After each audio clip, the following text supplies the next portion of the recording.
On commodities market update, we are looking at rubber. The global production of natural rubber is estimated at 13.7 million tons. Africa produces approximately 1 million tons, making it a fringe player, with Ivory Coast as Africa's largest producer of rubber with 997,000 tons. Why is this so? Let's talk to Aisat Dahoud, one of the research analysts with Financial Derivatives Company. Aisat, good afternoon. Good to see you. Good afternoon. Thank you for having me. So why are African countries fringe players in the natural rubber cultivation and production process in spite of its favorable weather conditions and vast arable land? Okay, I would say most African countries lost focus in the process of discovering new sources of revenue for the country, for their countries.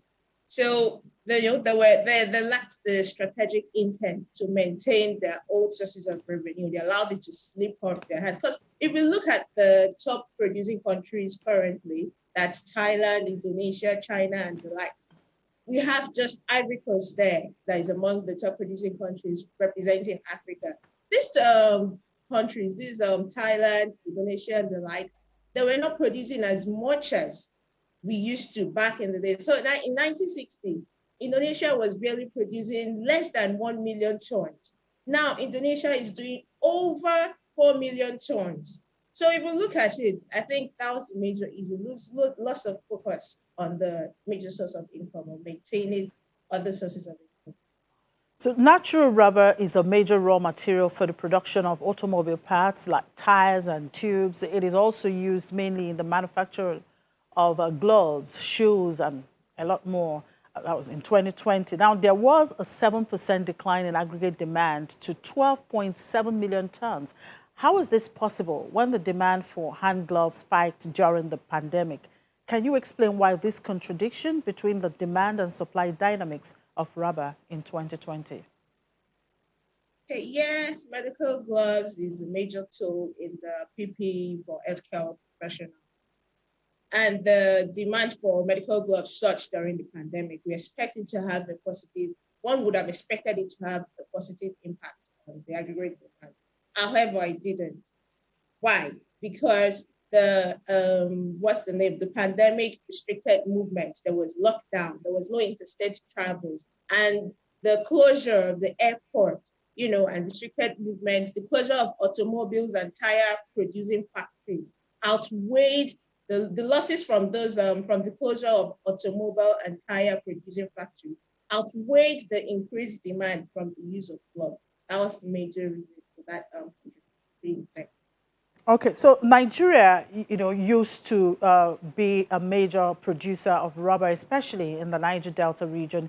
It has since the last 50 years lost its share to the likes of Indonesia, Malaysia, and so on. So what went wrong? And how can Nigeria correct this as part of the diversification strategy away from oil and its backward integration process?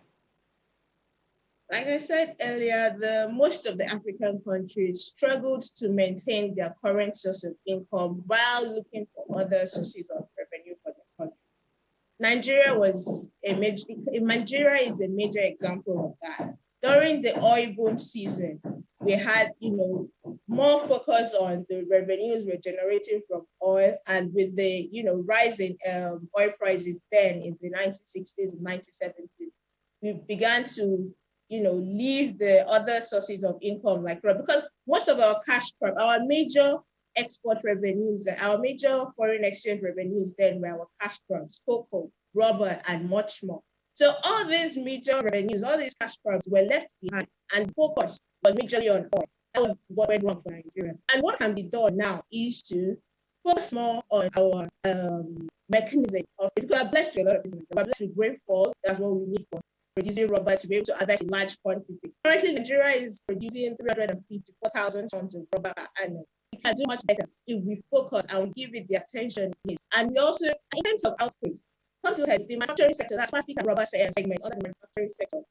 It grew by 1.6%. That's in the first quarter of this year, and it impacted, our GDP for the country. In terms of trade, the amount of rubber we export is lower compared to the amount of rubber items we import. So another aspect of improving what we can do is to add value to this rubber. Don't just exporting it raw. Let's start adding value to it. We have companies like Olam and like that have rubber plantations, and they've gone to the effort of processing this rubber to produce other finished goods so that we can export them and improve our exports too. So those kind of things we can do to back on the track of where you said. I thank you very much for your time. I enjoy the rest of the day.